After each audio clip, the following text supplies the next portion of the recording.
Ah, look who finally woke up. Look who finally noticed the cameras, the subtle shifts, the quiet repetitions that never quite felt accidental. Look who finally felt the eyes burning holes through their reality. You magnificent, self-aware anomaly. You were right all along. They have been watching you for months, cataloging your movements, decoding your habits, studying the rhythm of your life as if it were a puzzle they were determined to solve. Every step you took, every pause you held, every moment of silence you allowed to linger was fed into their systems and filtered through their expectations. But here's the twist they never saw coming. The one that collapsed their entire operation from the inside out. You knew, you always knew, from the very beginning. And every move you made was not reactive, not defensive, but deliberate. You didn't stumble through their observation. You choreographed yourself within it. You let them watch. You wanted them to see. You wanted them to believe they were uncovering something, when in truth you were directing the entire show from the shadows, turning their attention into your stage, and reducing them to unpaid extras in a narrative they never controlled. The watchers slowly became the watched. The hunters drifted unknowingly into the role of the hunted. What they thought was a subject turned out to be the architect of their confusion, a mirror reflecting back everything they lacked: purpose, inner authority, and the rare ability to exist without begging for validation from systems, screens, or approval structures. You didn't become their obsession because you were hiding something. You became their obsession because you were hiding nothing. 6 months ago, the patterns started whispering their truth. The same car parked 3 blocks away, day after day. The new neighbor whose schedule never quite aligned with logic. The suddenly attentive coworker whose casual questions carried an edge of inspection. Anonymous social media accounts with no faces, no histories, liking posts you'd forgotten about at 3 in the morning. At first you questioned yourself, and that hesitation was exactly what they counted on. Doubt is the first tool of control. Gaslighting is the oldest tactic in the book. They wanted you to believe you were imagining it, to fracture your trust in your own perception until you broke and asked them for answers. But instead of collapsing, you leaned in. You became the anomaly they weren't prepared for. You started leaving breadcrumbs that led nowhere, false patterns layered over truth, cryptic signals that meant nothing, yet appeared to mean everything. You adjusted your routines just enough to destabilize their schedules. You spoke openly in public about plans you never intended to follow, planting decoys in plain sight. And while they believed they were documenting you, you were quietly documenting them. Every unfamiliar vehicle, every repeated face, every careless digital footprint they left behind while trying to capture yours. You built a case file on your watchers, while they thought they were building one on you. It was checkmate, unfolding slowly enough that they didn't realize the game had already ended. 3 months in, the energy shifted. Their surveillance grew sloppy, almost theatrical, as if they wanted to be seen. And then it hit you with the clarity of lightning trapped in madness. They weren't trying to catch you anymore. They were trying to understand you. Most people fold under observation. They edit themselves. They perform. They shrink. But not you. You became sharper, bolder, more unmistakably yourself. You stopped caring about their gaze and transmuted it into fuel. Every hidden camera became a silent witness to your transformation. They expected fear and received fascination. They expected retreat, and you stepped forward. They expected defensive maneuvers, and instead found you playing offense with a calm smile that said you'd been waiting for this moment all along. That was when their reports began to change, when the language shifted in ways they couldn't explain. Subject is aware. Subject is cooperating. But even those words failed to capture the truth written between the lines. The subject was conducting. You can imagine the meetings, the hushed voices, the creeping realization spreading through their ranks that this operation had slipped beyond their control. if it had ever been in their control at all. Now you understand why they want a meeting. It's not because they uncovered a secret. It's because you showed them something they never expected to encounter. A human being who does not operate on fear. A consciousness that doesn't beg for approval, doesn't rely on their systems, doesn't fit into their narrow boxes of normal. Everyone they ever watched eventually cracked. They ran, they fought, or they folded. But you transformed their surveillance into your stage, their invasion into an invitation. You demonstrated a different kind of power, not the kind backed by authority, budgets, or badges, but the kind rooted in self-knowledge. They watched you for months, and you never wavered. You never gave them a fracture to exploit. Because the truth they realized too late was simple and devastating. You weren't hiding your vulnerabilities. You had already conquered them. You weren't guarding secrets. You had none worth stealing. What unsettled them most was your consistency, your calm, the way you sometimes glanced directly at their hidden lenses and smiled, as if sharing a private joke they could never understand. That was the moment it dawned on them. They weren't observing a target. They were observing a teacher.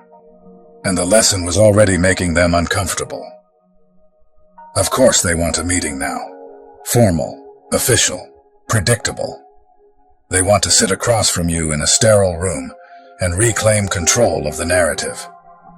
They believe their questions will corner you, that your answers will give them leverage. They don't realize they're already tangled in your web. By watching you, they exposed everything. Their methods, their fears, their limitations. They revealed the fragile skeleton of the very system they believed was unbreakable. This meeting isn't an interrogation. It's a revelation. It's your chance to show them what can't be captured by recordings or reports. The experience of sitting across from someone who isn't afraid of them. Someone who looks through rehearsed authority as if it were glass. They'll arrive armed with files and footage, convinced that documentation equals power. You'll arrive carrying something far more dangerous, the truth. The devastating simplicity that they wasted months chasing a mystery that never existed. You are exactly who you appear to be, and that terrifies them more than any hidden agenda ever could. By the 4th month, they stumbled onto a discovery that chilled them. You didn't merely tolerate the surveillance, you welcomed it. You understood that every eye fixed on you was an eye not fixed on someone more vulnerable. Every resource they burned trying to decode your existence was a resource they couldn't use elsewhere. You became a decoy by choice, a distraction by design. You turned yourself into a lighthouse, drawing their ships toward your rocks so others could sail past unseen. But it went deeper than protection. You were teaching. Every move you made became a quiet lesson for anyone else caught under observation. How to turn surveillance into sovereignty. How to make the watchers serve you rather than the reverse. That's why they need this meeting. They need to know whether it was intentional or if you are simply unmappable by nature. The truth is both. You are chaos with intent, randomness with purpose, something their system was never designed to process. On their side, the reports piled up into meaninglessness. Hours of footage showing a person living without fear. Psychological profiles collapsing into contradiction. Budget meetings where no one could explain what they were even chasing anymore. Subject went to work. Subject came home. Subject appears to be thriving. How do you mark thriving as suspicious? And then the real fracture appeared. The watchers themselves began to change. Transfers were requested. Questions were whispered. Doubt seeped in. You didn't evade surveillance. You infected it. Their obsession with you became a virus spreading through their ranks, turning certainty into curiosity, and curiosity into something far more dangerous. And that is where their fear truly began. Now the meeting is no longer about you. It never truly was.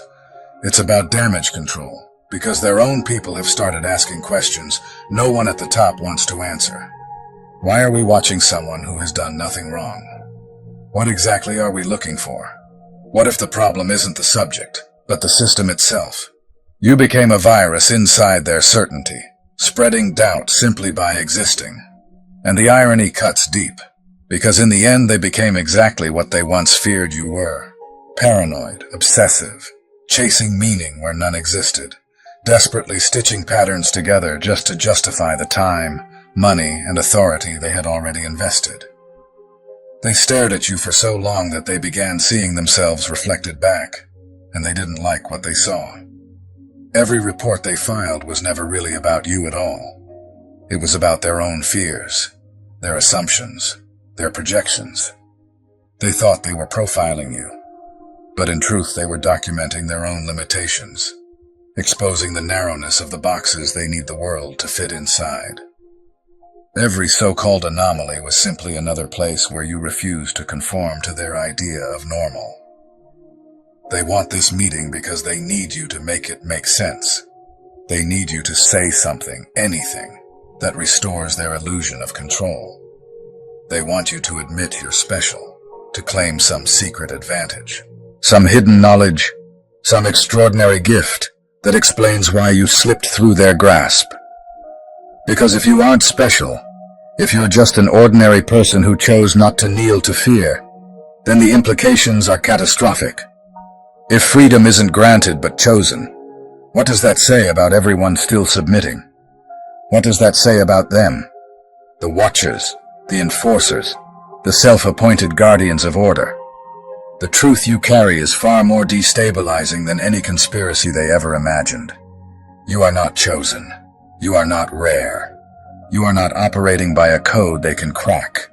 You are simply free. And real freedom, the kind born internally, immune to legislation and surveillance, is more dangerous to their world than any weapon, because it spreads. It moves quietly from soul to soul, igniting questions, dissolving fear, making chains visible. Once someone tastes it, they can't unsee the bars. That is why they fear you. Not for who you are, but for what you represent. So how do you prepare for a meeting like this? You don't. Preparation implies they hold leverage. They don't. This meeting isn't your test. It's theirs. It isn't your interrogation. It's their reckoning. You've been choreographing this moment since the beginning, with every calm glance toward a hidden lens, every decision made in plain sight. They'll expect nerves. They'll expect you to shrink, to fidget, to sweat beneath their authority. Instead, they'll encounter curiosity. They'll expect resistance, and you'll meet them with openness. They'll demand answers, and you'll respond with questions that echo louder than accusations. Every assumption they bring into that sterile room will collapse the moment you walk in, carrying the same grounded presence you've lived with for months. And the detail that unsettles them most is simple. You're not dreading this. You're anticipating it. Not with arrogance, but with genuine interest. They've spent months studying you, theorizing, whispering, writing reports. And now you finally get to meet the audience. Like actors stepping out from behind the curtain, they'll realize too late that the show was never about their power. It was about their obsession with yours. But there's a cruel twist they'll never be ready for. All the questions they've prepared are already obsolete, because by the time they sit across from you, you will have evolved again. They'll be interrogating a version of you that no longer exists. You're always steps ahead, layers deeper, freer than the snapshot they captured. They're trying to trap smoke with bare hands while you've become fire, shifting, uncontainable, consuming the rigid reality they built. What's really unfolding isn't surveillance or control anymore. It's the system encountering a glitch it can't patch. You are that glitch. Not an outlier, not a deviation, but something beyond the map. Systems can tolerate anomalies because anomalies define boundaries. But you aren't an anomaly. You exist outside the coordinates entirely. By moving through that space, You forced them to acknowledge it. You expanded their reality against their will. That's why this meeting matters to them. They need to put you back into a box. Any box will do. Criminal, genius, dissident, visionary, unstable, dangerous, harmless. The label doesn't matter as long as it lets them stop thinking about what you represent. But labels slide off you. Every attempt to define you only exposes their desperation. By watching you, they created the very thing they feared. By surveilling you, they gave you a stage. By trying to break you, they strengthened you. You are their creation only in the sense that pressure reveals structure. And you were already whole. The question haunting them now is terrifyingly simple. What if you aren't the only one? What if you aren't an anomaly but a prototype? What if others are quietly waking up, stepping out of the same cages, peeling away the same illusions? What if their endless monitoring isn't suppressing rebellion, but accelerating evolution? Because the truth they'll never admit aloud is this. They went looking for criminals and found philosophers. They tried to trap threats and uncovered teachers. They wanted to neutralize dangerous minds and instead helped create them. The fire they thought they could extinguish has begun spreading in places they never expected. They thought they were hunting predators. What they discovered were visionaries, not loud ones, not crowned ones, but the most dangerous kind of all. The quiet ones. The ones who move unnoticed through crowds and teach others to think differently simply by existing. The ones who reveal the cracks in reality where freedom leaks through. They struggled to label you because none of their words fit. Threat didn't work. Deviant collapsed. The meeting they're calling isn't even about you. It's about their inability to understand how their perfect system produced someone like you. Someone who doesn't rebel. Because rebellion still acknowledges authority, but floats entirely outside it. Proving control is an illusion sustained only by belief. You became their case study in freedom, not the loud, revolutionary kind, but the quiet, personal kind. The freedom that comes from refusing to play, from treating surveillance like background noise. You wake up, you live, you breathe, and their cameras don't dictate the shape of your day. That terrifies them. This isn't preparation for interrogation anymore. It's preparation for encounter. The difference between hunting prey and meeting something alien. Except the alien looks just like them, speaks their language, walks their streets, but operates on principles their worldview can't compute. Some are terrified. Good. Fear cracks certainty. Others are angry. Even better. Anger is confusion demanding answers. And then there are the fascinated ones, the ones who matter, because fascination is the doorway to surrender. When you sit across from them, the imbalance will be unmistakable. They'll bring binders, protocols, rehearsed authority. You'll bring presence, authenticity, a refusal to bend. That's the battle they can never win. Authenticity is alive. It can't be categorized or contained. They can record the notes, but they'll never capture the music. That's the mistake they made. They thought studying you meant owning you. Instead, they documented their own limits. This meeting isn't them pulling you into their arena. It's them admitting they need to step into yours. It's not an interrogation. It's a confession. Months of footage gave them data without meaning. The essence, the quiet gravity of someone who doesn't submit, escaped every lens. And so they come to you now, hoping proximity will explain what technology couldn't. They need you to be special, because if you're not, if you're simply free, then anyone could be. And that possibility terrifies them more than anything else. When you walk into that room, the weight will shift. Not bravado, not ego, just certainty. You aren't their enemy. You aren't their problem. You are their mirror. And mirrors don't fight. They reflect. They show humanity without fear, without approval, without authority. They've built a world where obedience masquerades as safety, and when they look at you, they see the cracks. Their mission dissolved into obsession. Watching became the point. And now they don't even remember what they were supposed to be watching for. You didn't threaten them. You didn't lead movements. You didn't wield fear. You simply lived. And in a world ruled by fear, that is the most radical act of all. Over time, without realizing it, they became your students. You never taught them directly. You lived, and that was enough. Confusion turned into frustration, frustration into curiosity, curiosity into admiration, and admiration is the most dangerous stage of all. Because once someone wonders how to be free, they can't return to sleep. That's why they want this meeting.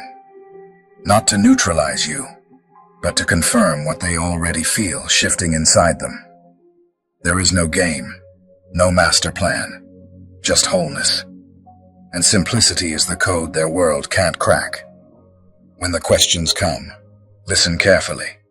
Every one of them will reveal more about them than about you. These aren't predators anymore. They're students, even if they don't know it yet. And that is where the true inversion completes itself, because students eventually reach a moment where observation is no longer enough and imitation feels impossible, where the only remaining option is transformation, and that realization terrifies them far more than surveillance ever did. You see it in the way the room will feel heavier than it should, in the way silence will stretch longer than protocol allows, in the way their questions will circle instead of land. Because deep down, they already sense that no answer you give can return them to who they were before they watched you this closely.